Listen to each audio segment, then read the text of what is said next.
Wah, di situ Mbak Uyun ini sontak langsung kaget. Dia bingung. Ini Silmi itu yang benar yang mana? Silmi yang ada di dalam tenda atau Silmi yang ada di luar tenda? Kemudian dengan pelan Mbak Uyun ini kayak nepuk kaki si Askar sambil bangun. Askar, Askar, bangun. Askar bangun. Dia pun lah, apa sih? Kenapa? Sini, buruan sini. Dia bisikin si Askar, dan Askar juga bingung.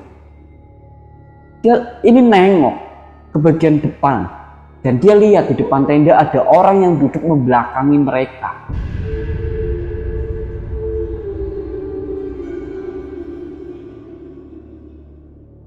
Bismillahirrahmanirrahim. Assalamualaikum warahmatullahi wabarakatuh. Halo dulur, gimana kabar kalian? Sehat? Semoga kalian semua senantiasa diberikan kesehatan, dimudahkan segala urusannya, dan dilancarkan rizkinya oleh Allah Subhanahu wa Ta'ala. Balik lagi nih dulur, bareng saya di sini Muhammad Reza Maulana yang akan membawakan sederet kisah mistis, tentunya menyeramkan.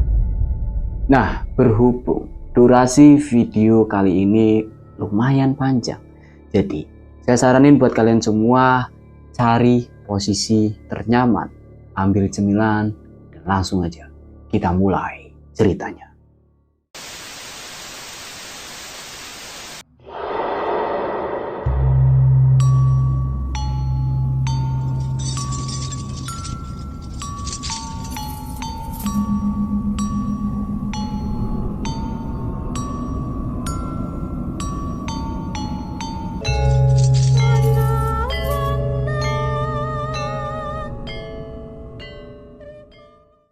Kisah yang akan saya bawakan pada kesempatan kali ini merupakan sebuah kisah yang sangat menarik. Kisah ini adalah sebuah kisah nyata yang dikirimkan langsung oleh seorang wanita bernama Mbak Uyun. Mbak Uyun ini adalah seorang pelajar yang baru saja menyelesaikan ujian kelulusannya di salah satu sekolah menengah atas yang letaknya tidak jauh dari tempat di mana Mbak Uyun ini tinggal. Di suatu ketika, tepat pada tahun 2022 atau 1 tahun yang lalu, saat itu Mbak Uyun dan kelima temannya ini mengadakan sebuah acara khusus yang tertuju hanya untuk mereka berenam saja. Nah, kelima temannya, saya jelaskan sedikit ya, biar kalian nggak salah paham. Ada 3 wanita dan 3 pria. 3 wanita, yang pertama Mbak Uyun, kemudian ada Rizka, dan yang terakhir adalah Silmi. Sedangkan ketiga lelaki atau ketiga pria yang ikut bersama mereka itu merupakan Askar, Afnan, dan juga Faza. Mereka berenam nih ingin mengadakan sebuah agenda atau kayak semacam acara, dan acara itu adalah sebuah camping. Mereka berencana untuk camping di tempat itu selama 1 malam, ya, di malam Minggu. Pada malam Jumatnya, mereka berkumpul di rumah Rizka untuk mempersiapkan barang-barang yang nantinya akan mereka bawa. Saat mereka sedang kumpul, mereka mempersiapkan semua barang-barang yang akan mereka butuhkan nantinya. Semua sudah terpenuhi, kini giliran membahas tentang pemberangkatan mereka. Rencananya, mereka akan berangkat ke tempat tujuan itu pada hari Sabtu pagi atau 1 hari lagi lebih tepatnya. Semua orang sudah setuju, yang ada di sana semua sudah setuju. Mereka juga tidak lupa izin ke orang tua mereka masing-masing, tapi yang mereka katakan kepada keluarga atau orang tua mereka ini bukan ngecamp atau camping di pantai selatan, tapi mereka ini bilang kalau mereka bakal ngecamp di daerah pegunungan, bukan di pantai. Karena mereka juga tahu, kalau misalkan mereka ini bilang ke orang tua mereka masing-masing kalau mereka bakal ngecamp atau camping di pantai selatan, besar kemungkinannya mereka akan dilarang. Maka dari itu, mereka bilang mereka bakal camping di daerah. Semua semua keluarga dari masing-masing anak itu sudah menyetujui. Tepat pada hari Sabtu pagi, mereka semua kembali kumpul di rumah Rizka. Saat itu mereka akan melaksanakan atau akan memulai perjalanan mereka menuju pantai. Ini sangat jauh ya, sangat jauh sekali. Dari rumah mereka menuju ke pantai tersebut itu jaraknya sangat jauh. Harus menempuh waktu sekitar setengah hari. Pagi hari mereka berangkat dengan menggunakan 3 sepeda motor ya cowok cewek gitu loh, boncengan. Si Uyun itu boncengan sama Askar, si Afnan boncengan sama Silmi, sedangkan Rizka itu boncengan sama si Fase. Berjalannya waktu, mereka menelusuri jalanan yang ramai pada saat itu. Karena saat itu si Askar ini udah mulai merasa lelah. Dia bilang ke teman-temannya untuk istirahat sebentar di salah satu kedai Alfamart yang ada di pinggiran jalan. Mereka semua berhenti nih. Gak lama, dari dalam Alfamart datang kakek-kakek ke arah mereka. Dan kakek-kakek ini spontan nanya, mau camping, Dek? Iya Pak, kita mau camping. Oh, mau camping di gunung mana? Enggak Pak, kita enggak camping di gunung. Kita mau camping di pantai.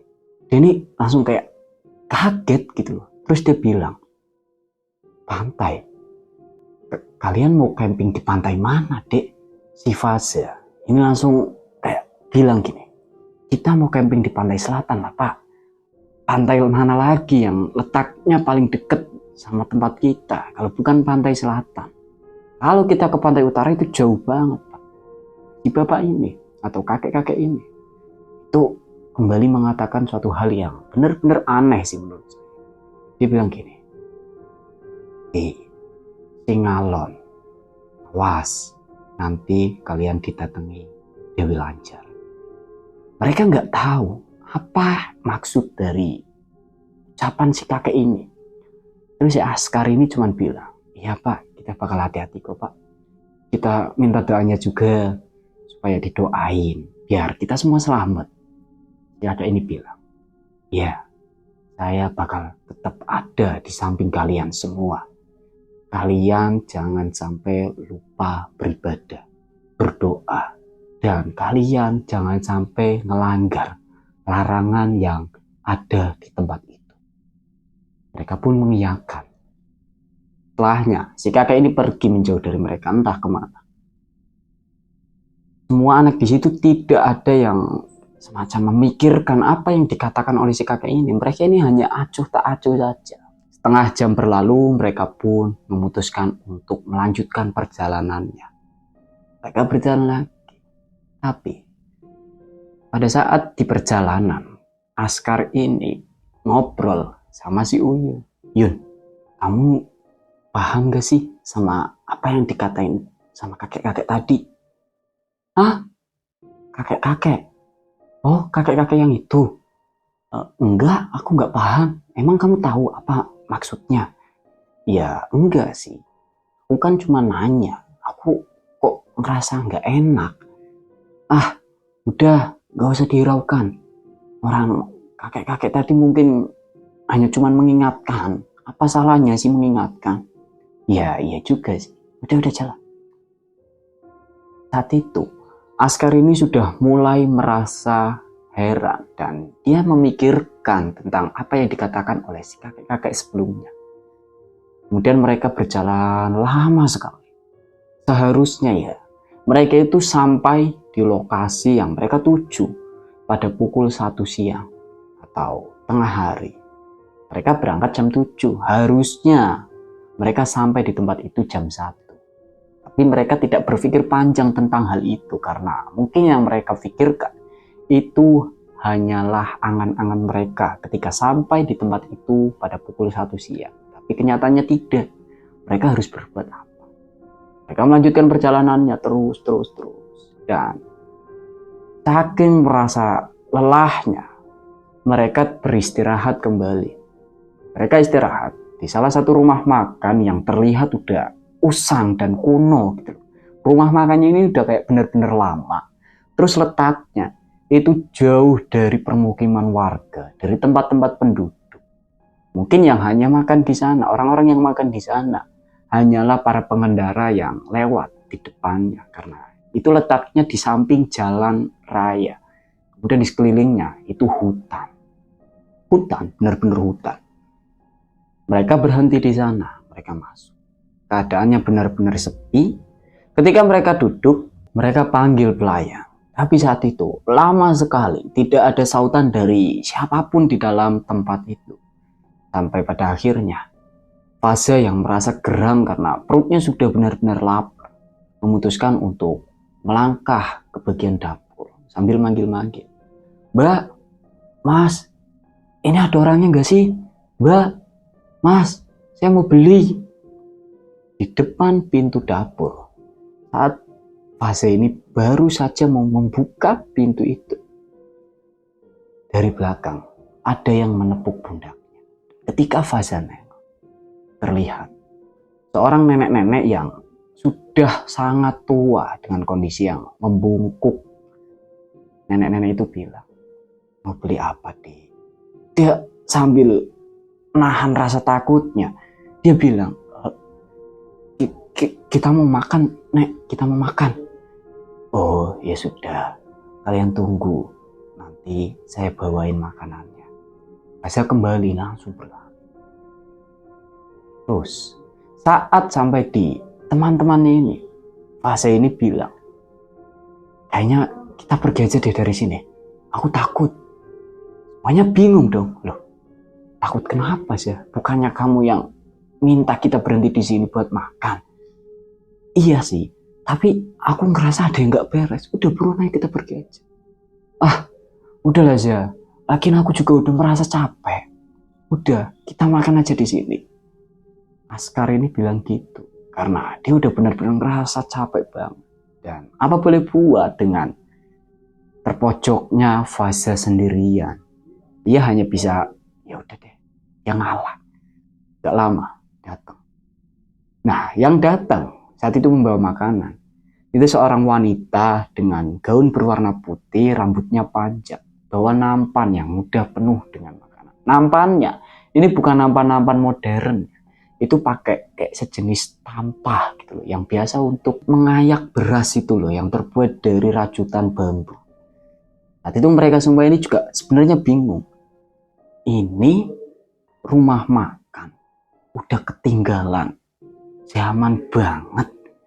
Karena ya tadi, dari penampilan pelayan, kemudian dari sajian yang dibawakan, itu udah bener-bener kelihatan kuno banget. Tapi karena mereka udah saking laparnya, mereka cuma bisa, mereka makan. Lahap sekali mereka makan. Setelah semua makanan sudah habis, mereka pun memutuskan untuk cepat-cepat melanjutkan perjalanannya. Sebelum mereka melanjutkan perjalanannya, terjadi perselisihan antara Fase, Askar, dan juga Afnan. Karena sebenarnya yang tahu dan yang mengajukan untuk mereka pergi ke tempat yang mereka tuju pada awalnya itu Fase. Tapi ketika dipertanyakan lagi sebenarnya ini jalannya benar atau tidak, dan Fase hanya menggelengkan kepala seakan ia tidak tahu. Nah, itulah yang membuat mereka semua ini merasa kayak kecewa gitu loh. Tapi Uyun berusaha untuk menenangkan mereka semua. "Udah, kalian tenang, pokoknya aku percaya kita semua bakal sampai di tempat tujuan." Setelahnya, mereka semua dengan rasa kecewa keluar dari tempat makan itu.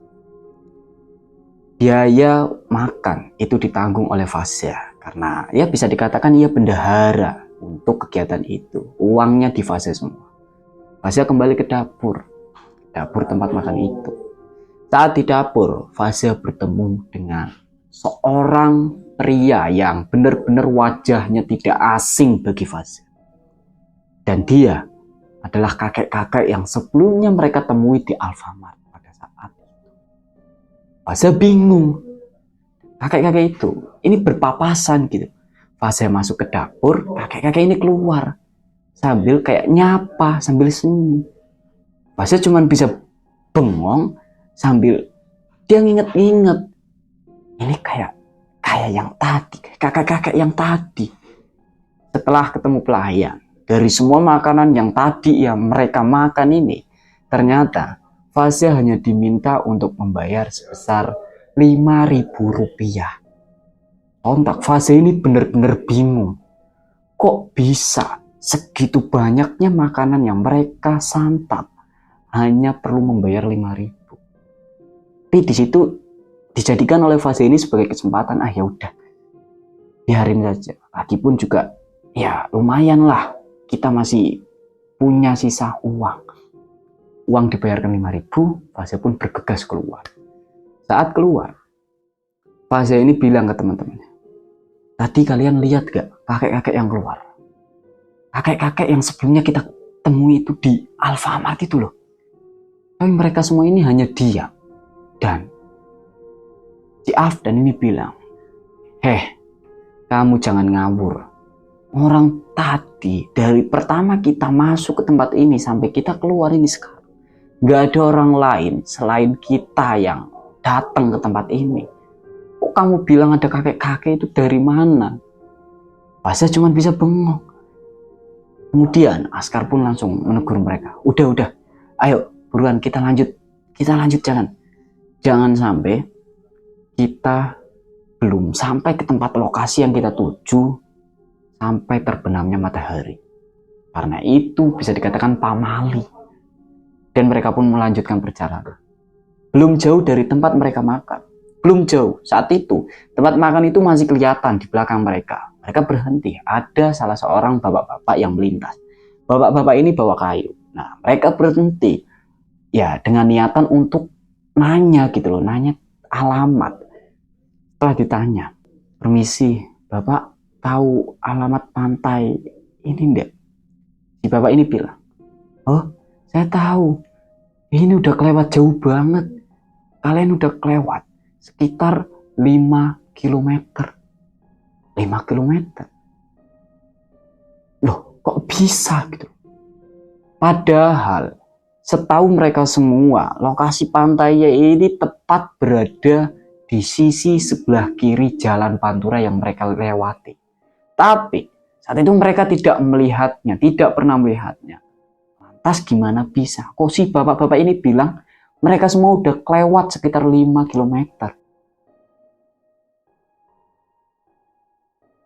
Setelahnya mereka pun memutuskan untuk putar balik.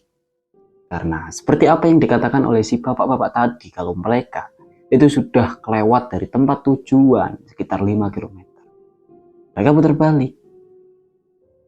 Rumah makan yang sebelumnya mereka singgahi untuk makan saat itu tidak mereka lihat ada di sana.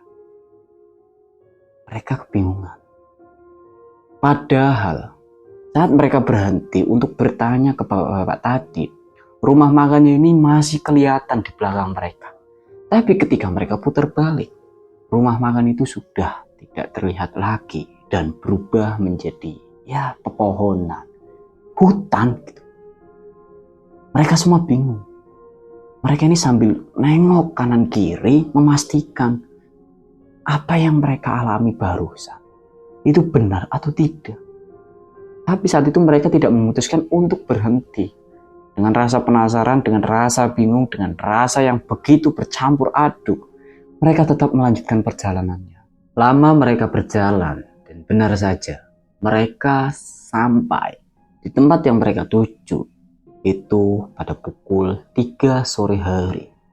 Saat itu, adzan asar jelas terdengar berkumandang ke arah mereka. Dan mereka memutuskan untuk menuju ke bagian loket untuk registrasi. Setelah di loket, mereka bertemu dengan penjaga pantai, 2 orang. Mereka pun bilang kalau tujuan mereka itu untuk mengadakan camping atau bermalam di pantai tersebut. Tapi 2 penjaga ini setelah mendengar apa yang dikatakan oleh anak-anak itu, si penjaga itu kayak bisik-bisikan gitu loh satu sama lain. Dan setelahnya penjaga ini bilang, maaf dek, kalau kalian mau camping nanti malam tidak bisa. Soalnya nanti malam itu merupakan malam satu suro. Malam satu suro.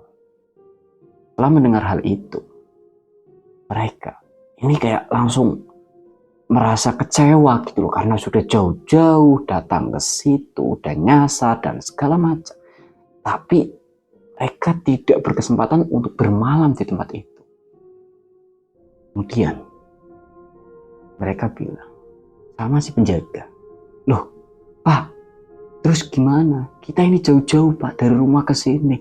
Cuman buat camping, buat nanti malam doang, Pak. Masa giliran kita udah sampai di sini kita nggak boleh sih, Pak? Ini gimana sih?" Penjaga pantai ini bilang, "Iya, maaf banget deh. Soalnya nanti malam itu malam satu suro dan ini aja sebentar lagi kita udah mau tutup. Saya mau pulang. Udah nggak bakal ada orang lagi di tempat ini." Mereka tidak bisa apa-apa. Anak-anak ini tidak bisa apa-apa. Dan kembali ke parkiran. Mereka semua kembali ke parkiran.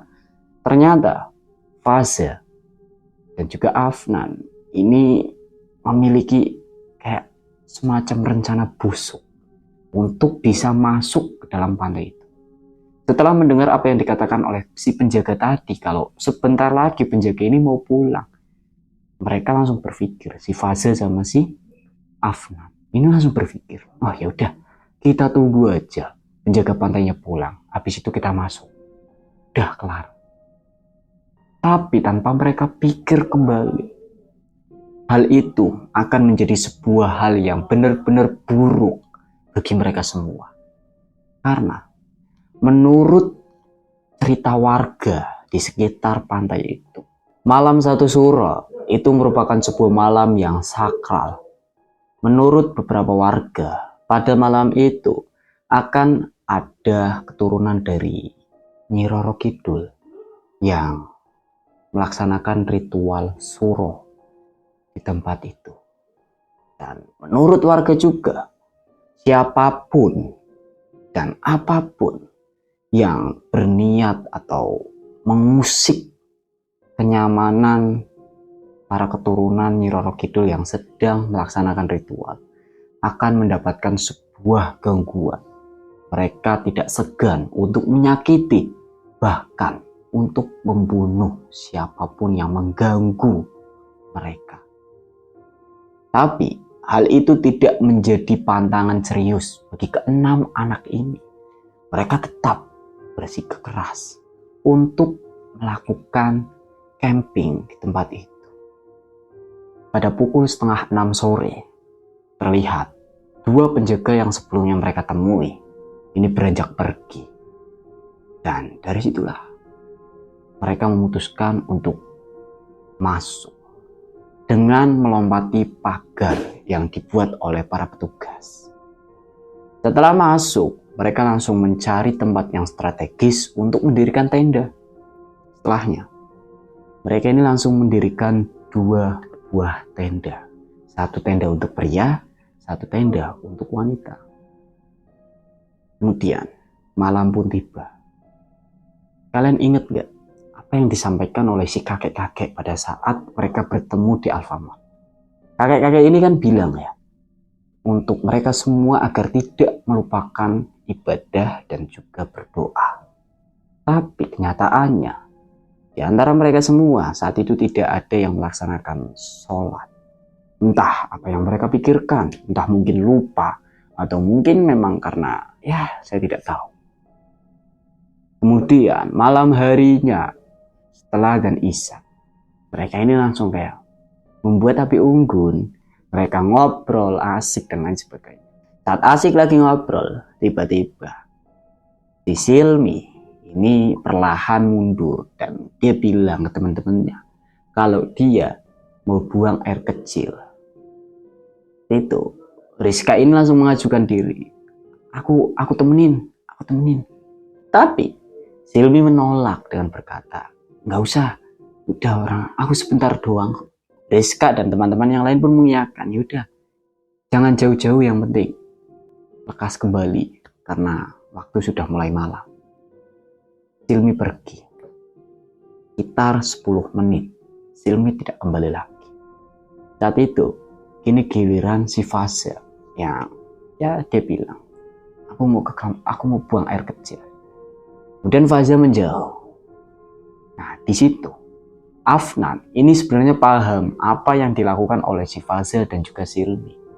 Karena dia tahu kalau ternyata Fase dan Silmi itu keduanya sama-sama memendam rasa atau ya saling mencintai satu sama lain. Kemudian Askar ini berniatan untuk menyusul mereka berdua karena udah agak lama gitu loh, udah sekitar 15 menit mereka nggak datang-datang. Askar ini bilang, kok ini lama banget gitu.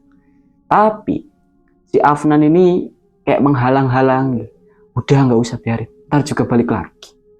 Benar saja, nggak lama mereka balik lagi dengan kondisi wajah yang saat itu mungkin bisa dikatakan cerah ya. Mereka senyum-senyum sendiri, keduanya ini senyum-senyum sendiri. Afnan pun paham, mungkin mereka berdua sudah jadian. Dari situlah, itu merupakan awal buruk bagi mereka semua. Karena salah satu pantangan sudah mereka langgar. Di malam harinya, saat itu waktu menunjukkan pukul 11 malam. Para wanita sudah mulai masuk ke dalam tenda. Semua wanita masuk ke dalam tenda. Tinggallah 3 pria yang sedang ngobrol. Gak lama, dari dalam tenda perempuan, si Uyun keluar. Askar nanya, "Oh, kamu belum tidur, Yun?" "Belum, Kar. Aku kedinginan. Banyak nyamuk juga." "Oh ya udah, sini duduk ngobrol. Aku bikinin teh ya." Mereka pun berempat ngobrol di situ. Lagi asik ngobrol, tiba-tiba terdengar suara teriakan wanita dari dalam tenda. Ya, ada wanita. Ternyata itu adalah Silmi. Silmi ini teriak kencang banget.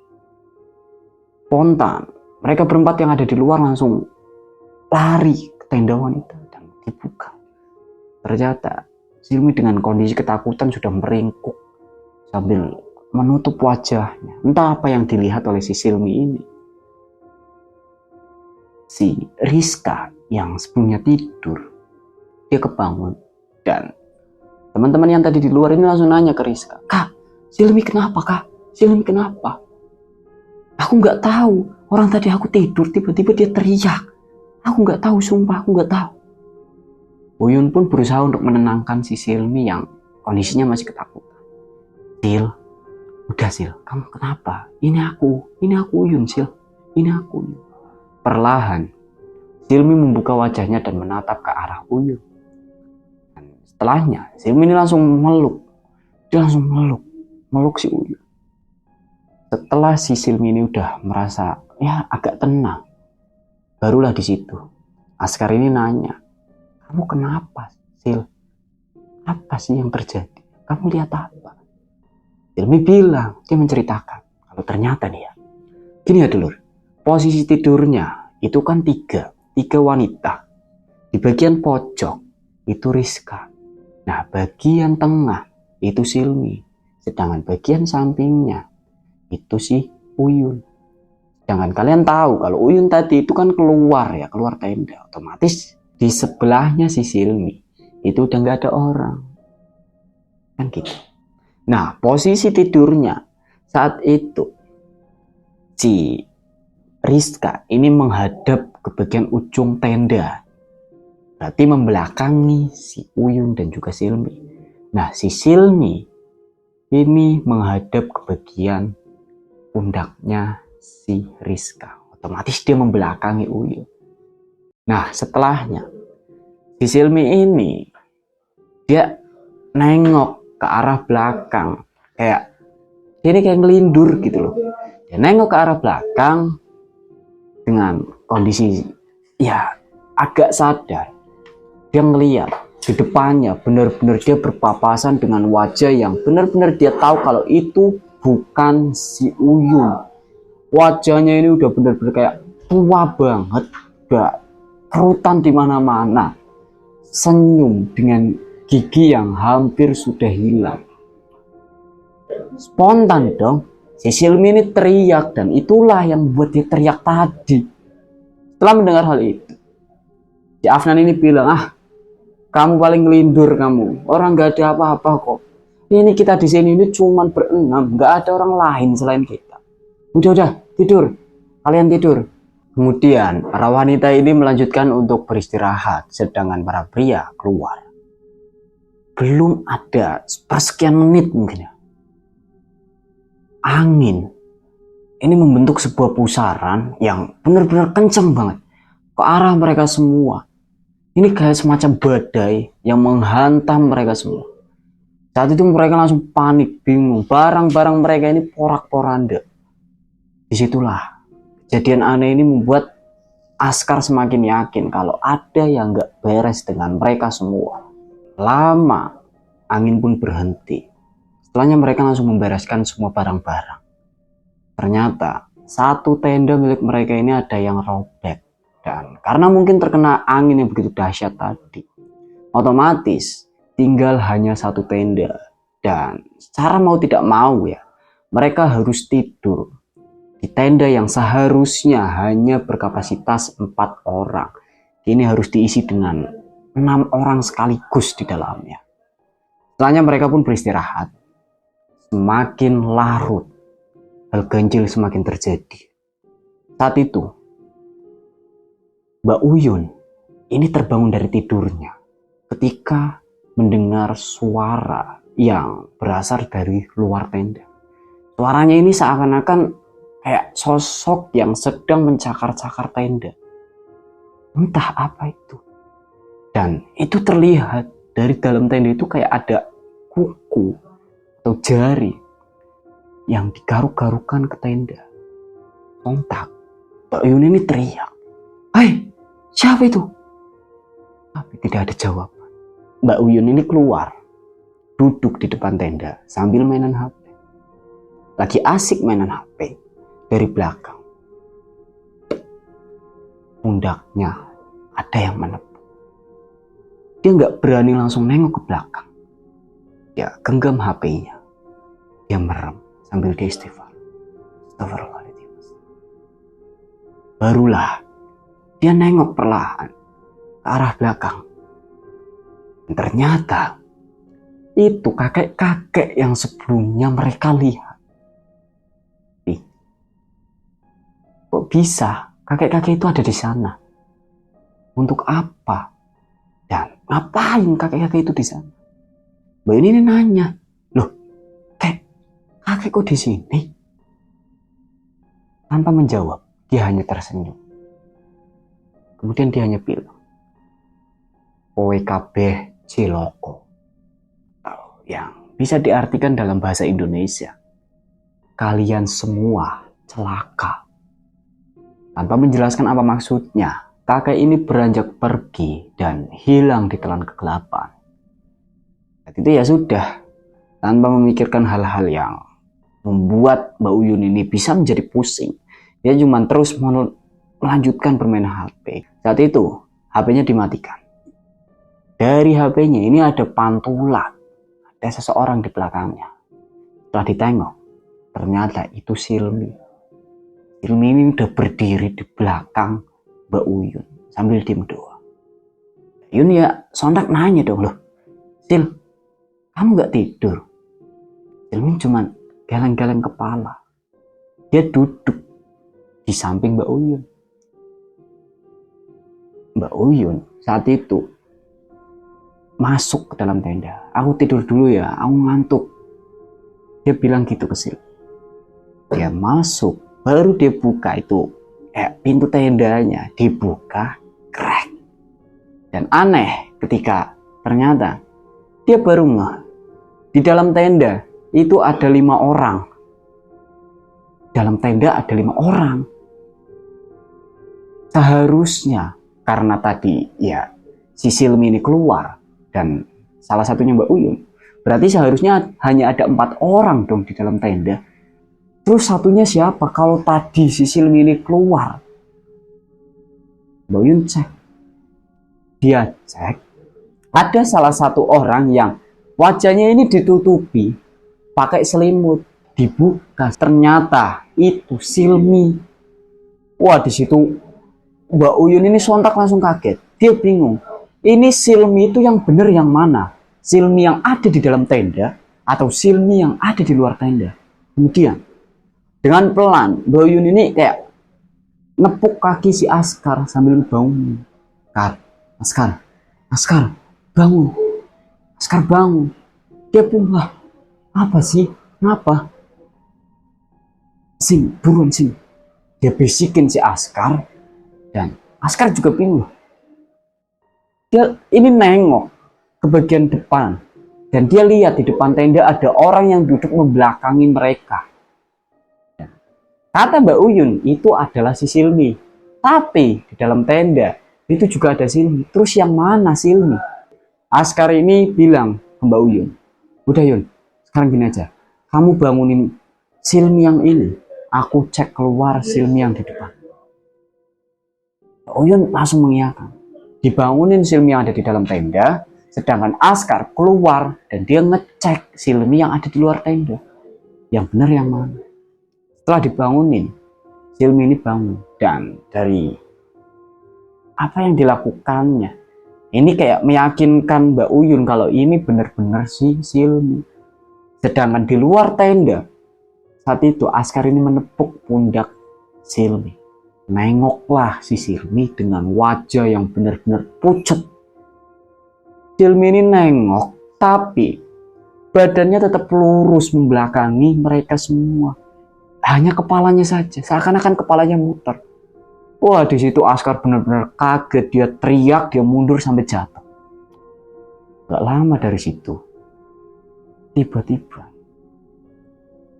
Fase yang lagi tidur, badannya ini keangkat ke atas tenda, kayak terbang gitu loh. Semua orang bingung di situ.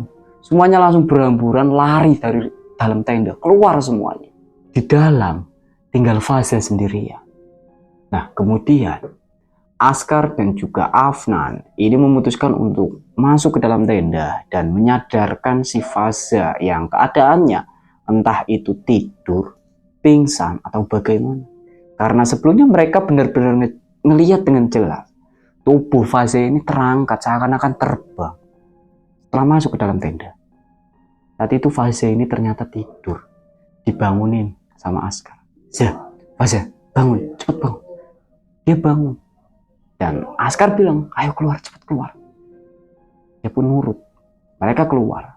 Nah, sekarang mereka semua ada di luar nih. Mereka semua ada di luar. Saat itu, mereka ini kayak muter membentuk lingkaran sambil duduk untuk membahas apa yang terjadi dan harus bagaimana tindakan mereka selanjutnya. Lagi ngobrol, si Askar yang posisinya ini hadap-hadapan dengan si Uyun. Tiba-tiba dia bilang, astagfirullahaladzim. Sontak mereka semua bertanya dong. Kenapa? Kamu kenapa, Kar? Ada apa? Enggak apa-apa. Udah, pokoknya ini udah benar-benar ada yang gak beres. Kita harus benar-benar cepet-cepet keluar dari tempat ini. Kita harus pulang, kita harus pergi dari tempat ini. Semuanya sudah setuju, mereka pun beres-beres.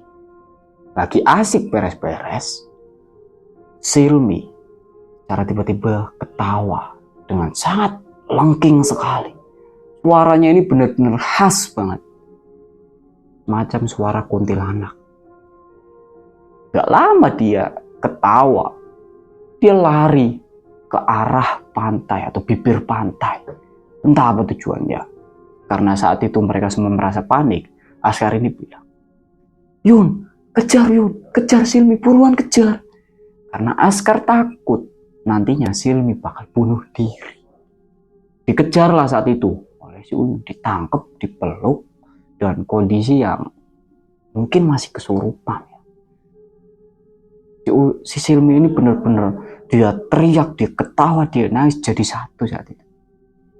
Uyun yang benar-benar ketakutan cuma bisa meluk dengan sangat erat sambil terus beristighfar. Astagfirullahaladzim. Sil, sadar. Gak lama dari itu, Fase yang lagi kebingungan, tiba-tiba dia jatuh, brak, kakinya kayak ada yang nyeret ke area pantai. Diseret saat itu kenceng banget. Dia ngejerit nangis, tolong. Afnan sama Askar langsung berlari ngejar tubuh si Faza yang saat itu masih kayak ada yang narik gitu. Dikejarlah sampai mereka semua ini basah-basahan di pantai itu. Malam hari, kondisinya dingin sekali. Ya, beruntungnya si Askar ini pernah mengikuti semacam kayak ya padepokan spiritual gitu. Jadi dia agak sedikit paham tentang hal-hal mistis. Ini berusaha untuk nolongin si Faza terlebih dahulu. Setelah Faza berhasil ditolongin dan dipapahlah mereka berjalan ke area tenda tadi dengan kondisi kaki si Faza ini semacam kayak ada gimana ya, kayak merah lebam gitu loh. Kakinya ini kayak lebam setelah kejadian tadi. Saat itu Silmi ini belum sadar setelah Faza ini sudah diletakkan di tempat yang menurut mereka aman. Askar langsung berlari lagi ke arah si Silmi dan juga teman-teman yang lainnya. Disadarkanlah. Setelah sadar, Silmi nangis-nangis dan dia bilang, ayo pulang. Aku udah gak kuat, ayo pulang. Ayo, aku pengen pulang. Si Uyun berusaha buat menang. Iya, kita pulang. Kamu sabar, kita pulang. Askar bilang, pokoknya di antara kita gak boleh ada yang mengosongkan pikiran.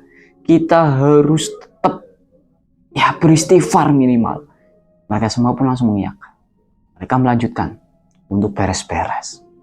Saat itu, malam ini seakan lama sekali. Malam ini seakan lambat berjalannya. Karena yang mereka rasakan mungkin tertekan dengan rasa takut. Pada pukul 3 pagi, mereka pun selesai beres-beres dan langsung bergegas menuju parkiran di mana mereka meletakkan kendaraan mereka. Setelahnya tanpa basa-basi, tanpa banyak bicara, mereka langsung melajukan kendaraannya untuk pulang. Ya seperti apa yang saya katakan sebelumnya dulur. Kalau jarak antara rumah mereka dengan pantai tersebut sangat jauh. Dan saat itu mereka baru sampai di rumah si Rizka. Ini pada pukul 12:30 siang. 12:30 siang mereka baru sampai. Setelahnya mereka semua langsung beristirahat mengingat semalaman penuh mereka tidak tidur karena merasa sangat lelah. Mereka pun tidur di rumah Rizka. Rumah Rizka ini seakan-akan sudah menjadi base camp bagi mereka semua. Kemudian keluarga Rizka juga sangat welcome dengan teman-teman Rizka ini. Jadi mereka memutuskan untuk istirahat.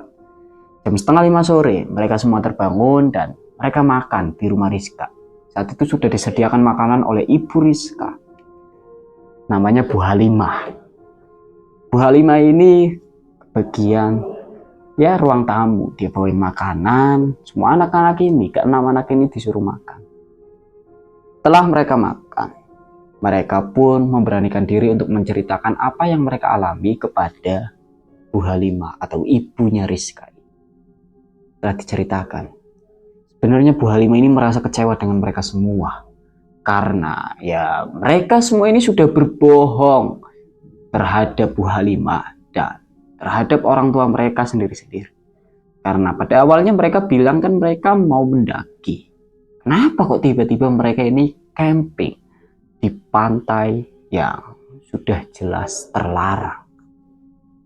Apalagi pada saat itu malam 1 Suro. Tapi apa boleh buat, semua itu sudah terjadi dan beruntungnya tidak ada satupun dari mereka yang mengalami hal yang benar-benar membuat mereka ini bisa saja mati. Setelah mendengar cerita mereka, Bu Halimah ini berusaha untuk menenangkan dan berusaha untuk mencarikan solusi. Karena mereka takut sosok-sosok yang sebelumnya mengganggu mereka di pantai itu akan terus mengganggu dan mengikuti mereka sampai kapan. Gak lama, Bu Halimah pergi. Dia ambil telepon rumah. Dalam telepon, Bu Halimah ini seakan-akan memberitahu salah seorang pria, dari suaranya ini terdengar pria. Dan pikir panjang, Bu Halimah meminta untuk si pria ini datang ke rumahnya. Setelah telepon ditutup, Bu Halimah bilang ke 6 anak ini, di antara kalian jangan ada satupun yang pulang terlebih dahulu sebelum saya persilahkan pulang. Mereka hanya menunduk karena mereka tahu apa yang akan dilakukan oleh Bu Halimah. Ini demi kebaikan mereka semua. Lama mereka menunggu dan maghrib berkumandang. Mereka pun langsung diingatkan oleh Bu Halimah untuk melaksanakan sholat maghrib. Setelahnya mereka langsung nurut. Mereka sholat maghrib berjamaah dengan askar yang menjadi imamnya. Setelah sholat, tiba-tiba pintu rumah diketuk oleh seorang. Bu Halimah sontak keluar membukakan pintu. Setelah mereka semua ini sudah selesai sholat, mereka kembali ke ruang tamu dan mereka dibuat kaget saat ternyata orang laki-laki yang ditelepon oleh Bu Halimah itu merupakan kakek-kakek yang sebelumnya mereka lihat. Benar-benar aneh. Kakek-kakek yang sebelumnya mereka lihat. Sontak mereka ini semua ketakutan dong. Karena mereka berpikir kalau kakek-kakek itu adalah hantu. Kemudian Bu Halimah ini menanyakan, kalian kenapa? Kok takut? Ini kakek-kakek yang kemarin aku lihat. Kakek yang kalian lihat. Itu Mbah Warjo. Ini temannya dari kakeknya si Rizka atau teman ayah saya. Emang kalian udah pernah lihat? Iya Bu, ini orangnya, kakek-kakek ini. Ternyata, dulur, just info ya. Kakeknya si Rizka ini punya teman namanya tadi, Kak Warjo tadi. Saat itu, kakek-kakek yang disebut dengan sebutan Mbah Warjo ini hanya bisa tersenyum dan dia berkata, Nduk, kalian semua duduk. Sini Mbah kasih tahu. Mereka semua duduk. Tinggal. Mbah Warjo ini menceritakan kalau ternyata dulu dia ini pernah berteman dengan kakeknya si Rizka, sangat dekat sekali. Sebelum kakeknya si Rizka ini meninggal, Mbah Warjo ini diamanati untuk menjaga Rizka. Dimanapun, kapanpun, dan bagaimanapun keadaannya. Dan hal itulah yang membuat Mbah Warjo kerap terlihat oleh mereka saat mereka ini mengadakan camp kemarin. Mbah Warjo juga bilang, lagipun semua yang kalian alami itu adalah akibat dari perbuatan kalian semua. Setelah mendengar apa yang dikatakan oleh Mbah Warjo, mereka hanya menundukkan kepala, seakan mereka merasa malu, dan seakan-akan mereka ini menyadari kesalahan mereka. Askar bilang, iya Mbah, kami minta maaf, memang ini semua salah kami Mbah yang sudah melanggar aturan. Bagus kalau kamu sadar. Sekarang kamu pejamkan mata kalian semua. Kalian pejamkan mata kalian semua. Mbah bakal ngebantu kalian agar tidak diganggu lagi oleh sosok-sosok itu. Kalian harus bersyukur karena kalian bisa pulang dengan selamat. Ya Mbah, makasih. Tolong bantu kami Mbah. Mereka pun memejamkan mata. Dan entah apa yang dilakukan oleh Mbah Warjo pada saat itu. Dari kisah ini, Mbak Uyun tidak mengungkapkan kepada saya tentang apa yang dilakukan oleh Mbah Warjo setelahnya. Pada intinya, Mbah Warjo ini seakan-akan melakukan sebuah ritual yang membuat mereka semua sampai sekarang tidak diganggu lagi oleh sosok-sosok astral. Namun, Mbak Uyun juga bilang ke saya, setelah mengalami kejadian mistis tersebut, ada salah satu temannya yang tidak ia inginkan untuk saya sebut di sini, mengalami gangguan jiwa, entah karena mungkin trauma dengan kejadian itu. Sampai pada saat ini ia mengalami gangguan jiwa. Jadi Mbak Uyun meminta kepada kita semua untuk mendoakan temannya ini agar diberikan kesehatan dan dihilangkan penyakitnya serta dihindarkan dari segala mara bahaya. Dari kisah ini juga bisa kita petik berbagai pelajaran, dan salah satunya sopan, santun, dan adab yang selalu kita kedepankan dimanapun, kapanpun, dan seperti apapun. Karena kembali kita ingatkan kalau di dunia ini kita tidak tinggal sendirian. Mungkin ada makhluk lain yang tidak terlihat secara kasat mata. Bahkan bisa saja makhluk-makhluk itu berada di samping kalian semua.